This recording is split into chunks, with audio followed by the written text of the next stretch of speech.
Hace tiempo que se sabe que los estudios lumínicos potencian el desarrollo y crecimiento de una planta, pero hoy también se conoce que pueden reconocer a sus plantas vecinas. Enfocado en esto, el ingeniero agrónomo Jorge Casal del Instituto Leluar detectó que si la planta vecina está emparentada genéticamente con la que se está estudiando, sus hojas no crecen sobre ella ni se sombrean.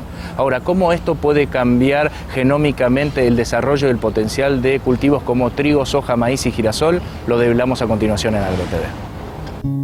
Hace unos meses el investigador argentino Jorge Casal fue reconocido por la Fundación Alexander von Humboldt de Alemania como uno de los 8 biólogos más destacados del mundo por su estudio sobre la comunicación entre las plantas. Las plantas se pueden comunicar de distintas maneras. En algunos casos, por ejemplo, a través de volátiles o de otras sustancias que intercambian, pero lo que a nosotros nos interesa sobre todo es cuando usan la luz para comunicarse entre ellas. Para las plantas la luz es importante, por un lado, como fuente de energía para la fotosíntesis, pero nosotros nos enfocamos en la luz como fuente de información para las plantas. La presencia, por ejemplo, de vecinas dentro de un cultivo altera muy fuertemente la luz que una planta determinada está recibiendo, porque hay sombreado de las plantas entre sí, porque una planta refleja luz que la otra puede recibir. Al ser capaces de percibir la luz por receptores específicos, las plantas obtienen información de todos esos cambios en el ambiente luminoso que reciben. Y en base a las teorías que se presentan, ¿cuáles son las hipótesis que han encarado en la investigación? A nosotros nos interesa este tema a distintos niveles. Por un lado, lo que tiene que ver con los mecanismos, es decir, cómo hacen las plantas para percibir las señales, qué señales son aquellas que pueden realmente percibir de los cambios en el ambiente, cuáles perciben y cuáles no, qué respuestas desde el punto de vista fisiológico y molecular son capaces de tener, es decir, si la planta, alguno de sus órganos crece más o crece menos, y por otro lado, qué impacto tiene esto desde el punto de vista de la producción en cultivos agrícolas. ¿Y cuáles son los cultivos con los cuales están trabajando en el laboratorio para luego llevarlo a campo y cuáles son las respuestas que están buscando? Nosotros hemos trabajado efectivamente con varios cultivos y la tendencia general es a una serie de respuestas que van desde, por ejemplo, en el trigo, ante las señales de presencia de plantas vecinas, una reducción muy importante en el macollaje, es decir, el número de vástagos o ramificaciones que la planta va a producir. Es decir, que este sistema le ayudaría a la planta, si la densidad de siembra es muy alta, a producir pocos macollos. Si la densidad de siembra es más baja o de alguna manera hay fallas en la siembra, la planta puede percibir que hay espacios vacíos por la luz que recibe en esos lugares y producir más macollos y compensar un poco el problema de la falta de densidad en la siembra o en la implantación. Sin embargo, por ejemplo, también en trigo, en girasol, lo que notamos es que ante señales de presencia de plantas vecinas hay una reducción en la generación de componentes del rendimiento, es decir, que las plantas bajan su rendimiento. No le estás quitando ningún recurso a la planta, tiene la misma cantidad de agua, la misma cantidad de nutrientes, la misma cantidad de luz para fotosíntesis, pero le cambias las señales y eso es suficiente como para que modifiquen el rendimiento. ¿Podemos llegar a definir qué es la genómica vegetal y cómo el estudio de la misma puede llegar a revolucionar el sector agropecuario en los próximos años? Los estudios genómicos son los que empiezan o tienen como objetivo el estudio de todos los genes de la planta. Entonces, por ejemplo, a nosotros nos interesa conocer funciones de genes, porque en las últimas décadas se ha avanzado mucho en la secuenciación de genomas de plantas, pero una vez que vos tenés la secuencia del genoma, en realidad no sabés cuál es la función de los genes que estás secuenciando. Si uno conoce la función de los genes, tiene como llaves que permiten manejar mejor cómo funciona la planta. Si uno supiese, por ejemplo, esta secuencia que comienza acá y termina acá, que vos la podés investigar, si uno supiese cuál es la función, podría saber si le conviene plantas que expresen más ese gen o que lo expresen menos, o en qué circunstancia conviene que lo expresen más o que lo expresen menos. Si no tenés idea para qué está ese gen en la planta, obviamente es un terreno que no podés aprovechar. La genómica es una de las disciplinas más avanzadas de la biología y es el conjunto de ciencias y técnicas dedicadas a estudiar el origen y funcionamiento de los genomas. A partir de ella se pueden detectar y potenciar características de interés productivo. Para conocer, para enfocarnos sobre grupos de genes, una de las herramientas que tenemos es tratar de conocer cómo cambia la expresión, los patrones de expresión de los genes en las plantas ante un determinado estímulo.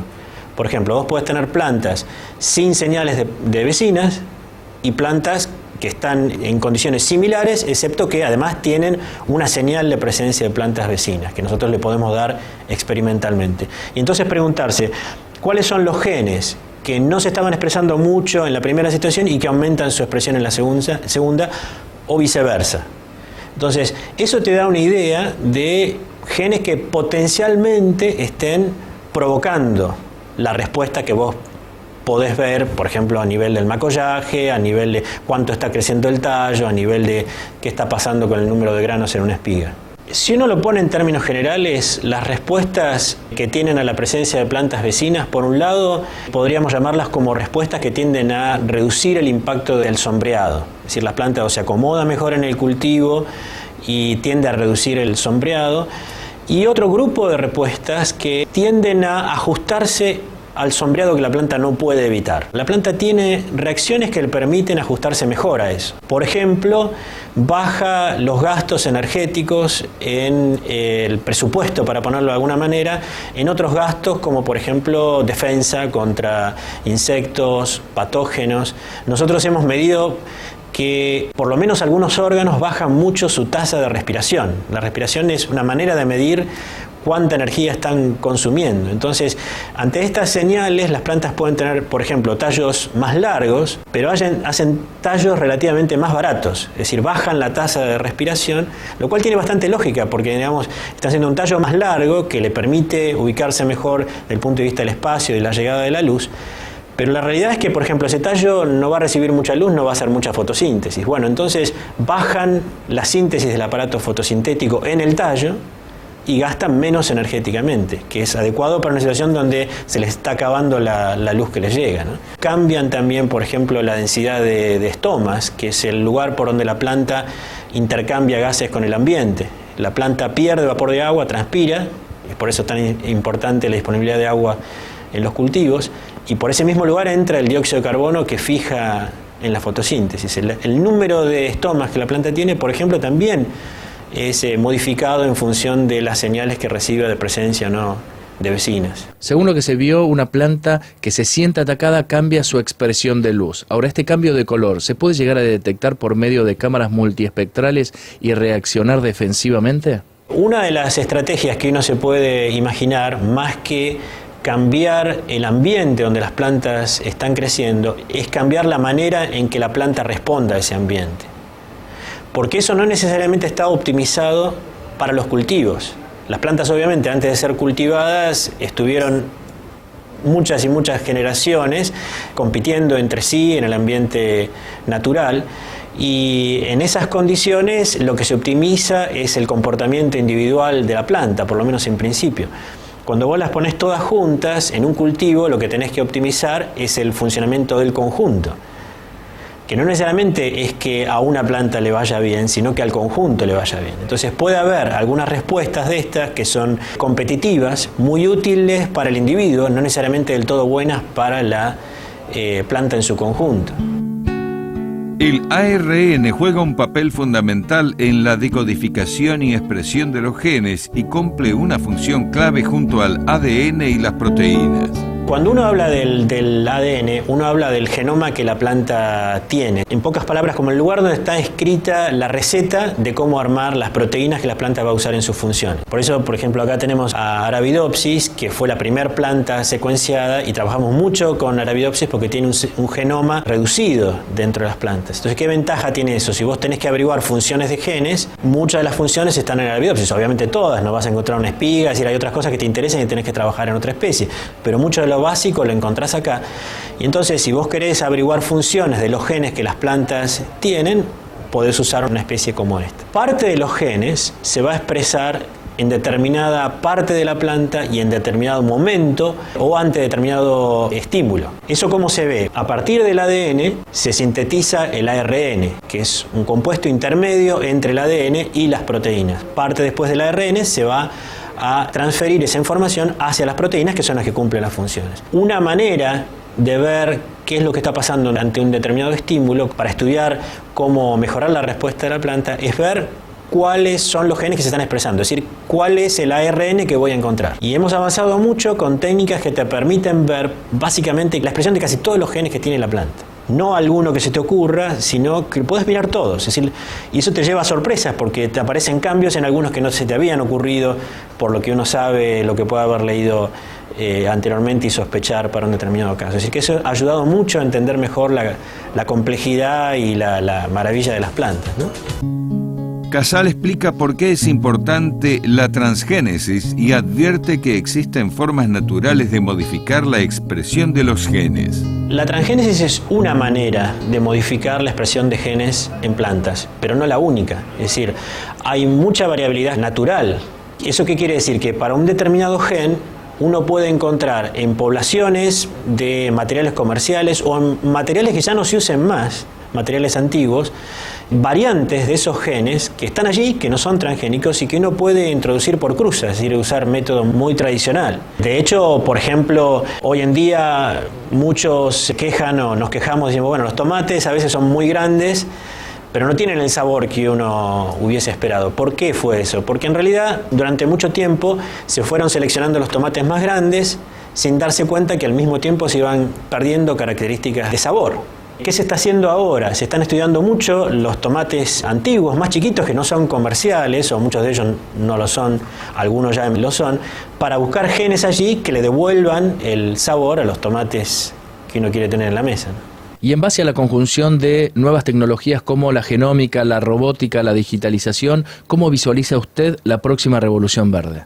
Yo creo que la próxima revolución verde va a ser distinta a la primera, porque la primera estaba basada en un concepto bastante sencillo, si se quiere, en el sentido de que decir, eran plantas muy altas, no se las podía fertilizar, por ejemplo, los trigos con nitrógeno porque se hacían todavía más altas y entonces la planta sí crece más, eventualmente puede rendir más, pero el peligro de vuelco es enorme y entonces era lo que se perdía que lo que se ganaba. Se introdujeron por cruzas genes de nanismo, se volvió a seleccionar de ahí los materiales productivos, entonces con plantas más bajitas se puede fertilizar sin problema de vuelco y por otro lado ocurrió algo asociado a eso, que es que como los tallos, por ejemplo el trigo, crecen menos, una parte adicional de recursos va a la espiga, que es lo que realmente uno cosecha. Entonces eso es un concepto más o menos sencillo. Ahora me parece que el paso hacia futuro puede ser más complejo, más integrado,